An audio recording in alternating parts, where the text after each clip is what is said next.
Assalamualaikum warahmatullahi wabarakatuh. Apa kabar sahabat-sahabat semua? Semoga dalam keadaan sehat walafiat dan tetap semangat. Ketemu lagi dengan Kembang Mangkok, ruang penggemar kebun dan dapur. Pagi yang cerah ini saya berada di kebun belakang rumah ya, pakai kerudung yang jreng gitu ya, merah jambu, karena tidak mau kalah dengan cantiknya jambu-jambu citra saya. Nah, jambu-jambu citra, jadi selain jambu keraton, kami juga punya jambu citra ya di kebun belakang. Ini pendek-pendek teman-teman, berbuah dengan lebat ya. Ini sudah mulai mau bisa dipetik, cantik sekali ya, dan besar-besar. Oke, coba kita cicipin ya. Kita cicipin teman-teman ya, tuh bagus sekali.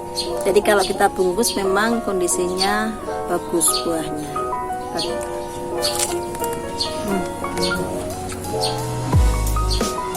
Manis sekali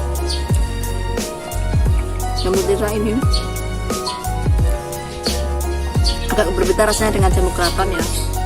Ini manis banget juga, tapi kalau jambu keraton itu kesegarannya lebih tinggi lah, tapi juga manis.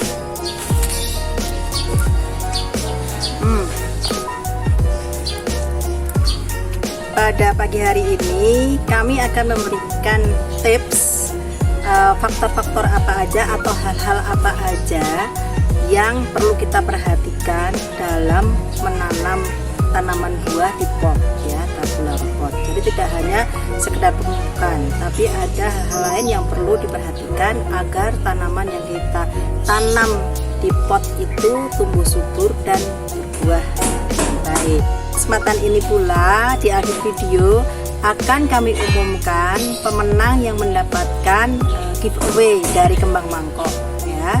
Kemarin dalam rangka memeriahkan Hari Kemerdekaan Republik Indonesia. Ya, terima kasih yang sudah mengirimkan jawabannya. Nanti kami akan undi dan kita ambil 5 pemenang. Jadi jangan kemana-mana, tetap ikutin video ini sampai di akhir video ya. Oke. Media di dalam pot ini terdiri atas 3 komponen, yaitu pertama tanah ya, tanah biasa atau tanah humus, kemudian kita kasih kohe, kemudian kasih sekam atau kokopit ya, perbandingannya 1:1:1. Faktor atau hal-hal apa saja yang harus diperhatikan dalam menanam tanaman buah dalam pot gitu ya. Jadi tidak hanya sekedar dipupuk. Yang pertama, kita harus mengetahui pH tanah ya. Kita menggunakan alat seperti ini ya, pH meter. Ini 4-in-1 ya. Jadi dengan alat ini kita bisa mengetahui pH tanah. pH tanah yang optimum, yang bagus itu antara 6 sampai 7 ya. Kemudian yang kedua adalah kelembapan tanah. Kelembapan tanah, apakah tanahnya itu dry atau wet atau normal. Kemudian yang ketiga adalah suhu tanah. Suhu tanah itu yang bagus sekitar plus minus 30 derajat Celcius gitu ya. Nah, dengan mengetahui faktor-faktor atau hal-hal tadi, kita bisa mengkondisikan gitu ya, mengkondisikan atau memperbaiki media yang di dalam pot untuk menanam tanaman buah ya, sehingga treatmentnya tidak salah teman-teman ya. Oke, kita mulai ya. Oke. Oh ya, satu lagi, dengan alat ini kita bisa mendeteksi ya, mengetahui berapa panas sinar matahari ya. Tapi kalau itu kita nggak bisa treatment ya, kita terima aja lah karunia Allah gitu ya. Yang penting adalah kita bisa melakukan treatment untuk media tanam. Oke. Oke teman-teman, kita akan coba ukur ya beberapa hal tadi supaya dengan tujuan ya, supaya mikroorganisme di dalam tanah ini bisa bersimbiosis maksimal dengan akar dari tanaman ya, sehingga pertumbuhannya bagus. Nah, kita masukkan saja ini sebelumnya supaya ini enggak apa ya. Ini pH-nya antara 6,5 sampai 7, jadi bagus ya. Jika teman-teman menemukan pH-nya di bawah 6 katakanlah ya, maka kita harus memberi kaptans atau kapur pertanian ya, supaya untuk meningkatkan pH. Oke. Nah, kita akan coba lihat berapa kelembaban ya, kelembaban tanahnya. Nah, ini untuk kelembapan sama suhu. Kita lihat teman-teman, suhunya 28 derajat Celcius. Jadi ini bagus ya. Tadi saya sampaikan suhu yang bagus untuk media tanam plus minus 30 derajat Celcius. Jadi ini masih dalam rentang itu ya, rentang suhu ya, 28 derajat Celcius. Kemudian untuk kelembabannya ini dry, jadi memang harus kita siram ya. Ini belum kita siram teman-teman. Jadi biasanya dia akan ada 3 indikasi, dry, normal, sama wet ya. Kalau wet berarti kita nggak perlu siram. Kalau dry dia butuh penyiraman. Kalau normal ya sudah tidak perlu kita siram. Nah, teknik penyiraman juga harus diperhatikan ya. Jadi penyiraman dilakukan tetes demi tetes gitu ya. Supaya apa? Kalau kita langsung guyur ya, grojokin air, itu dikhawatirkan semua pupuk ataupun nutrisi itu akan hilang bersamaan dengan airnya teman-teman. Jadi lebih bagus kalau dengan seperti irigasi tetes itu tadi ya, atau dengan menggunakan botol seperti ini ya, botol yang kita lubangin nih teman-teman, kelihatan ya, yang kita lubangi supaya dia bisa netes airnya kalau kita buka tutupnya. Supaya apa teman-teman? Supaya nutrisi yang terkandung di dalamnya nggak langsung hilang ke bawah air gitu ya. Nah, ini setelah ada penyiraman tadi dry ya teman-teman, ini kelembabannya sekarang berubah normal ya, normal ya, antara dry normal. Jadi memang penyiramannya belum maksimal ya, masih ngocor gitu. Nah, itu fungsi dari alat ini ya, alat ukur ini. Baiklah teman-teman, tadi kita sudah ukur 3 hal tadi ya, yaitu pH, kelembapan tanah, suhu tanah ya, supaya kita bisa mengkondisikan media di dalam pot ini. Langkah selanjutnya untuk menargetkan cabang mana yang akan kita buat munculnya bunga ya, insya Allah muncul bunga ya. Nah, yang kita akan targetkan adalah batang yang sudah berwarna coklat tua seperti ini teman-teman ya, karena ini sudah melewati proses vegetatif, dia menuju ke proses generatif. Jadi kita bisa rangsang supaya dia cepat berbunga.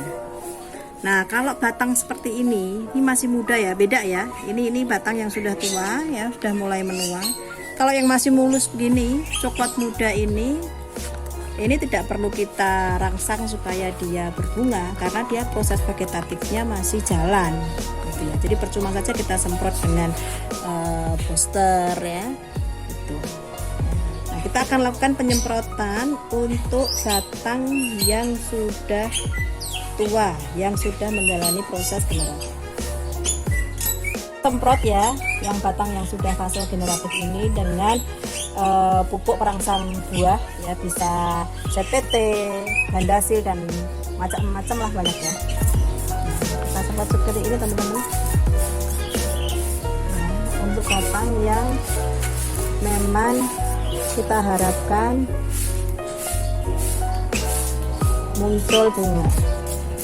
Nah, sambil kita potasil ya yang daun-daun muda seperti ini teman-teman ya teman-teman ya. Ini sudah mulai muncul bunganya ya, batang yang kita semprot dengan CPT tadi. Ini bunganya sudah muncul. Ini juga yang bermunculan. Oke. Demikian tadi kita sudah sampaikan hal-hal apa yang harus diperhatikan dalam bertanam buah di tabulam pot. Ya, udah jelas ya, silahkan untuk dipraktekkan. Nah, tiba saatnya sekarang kita undi. Kita lihat 5 orang pemenang yang akan mendapatkan giveaway dari Kembang Mangkok dalam rangka memeriahkan Hari Kemerdekaan 17 Agustus kemarin ya. Oke, jadi yang kita masukkan, yang kita akan undi adalah yang memenuhi syarat.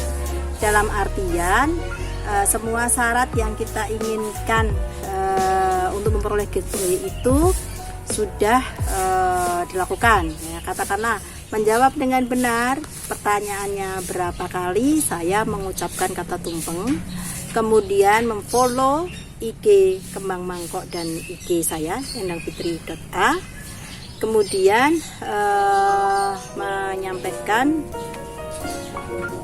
IG ya, alamat IG tersebut kepada saya.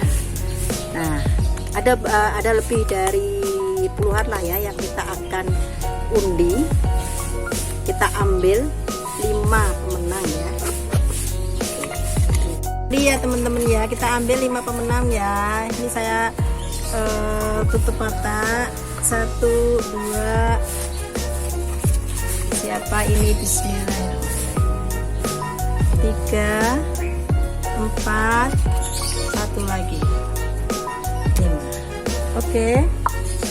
Kita akan undi ya teman-teman. Kita akan buka ya teman-teman ya. Bismillahirrahmanirrahim. Sebelumnya terima kasih kepada semua teman-teman yang sudah mengirimkan dan berpartisipasi untuk memeriahkan HUT ya, kemerdekaan kita ya. Yang pertama adalah Gede Doko. Selamat ya ke Gede Doko yang tinggal di Bali nih kayaknya. Oke. Terus yang kedua adalah A Sukastiwi.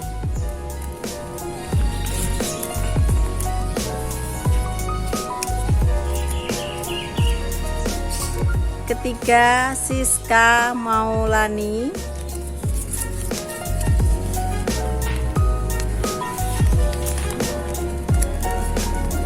Keempat Istijo Panggalo. Ini kayaknya aslinya dari Makassar ini. Satu lagi siapa ya?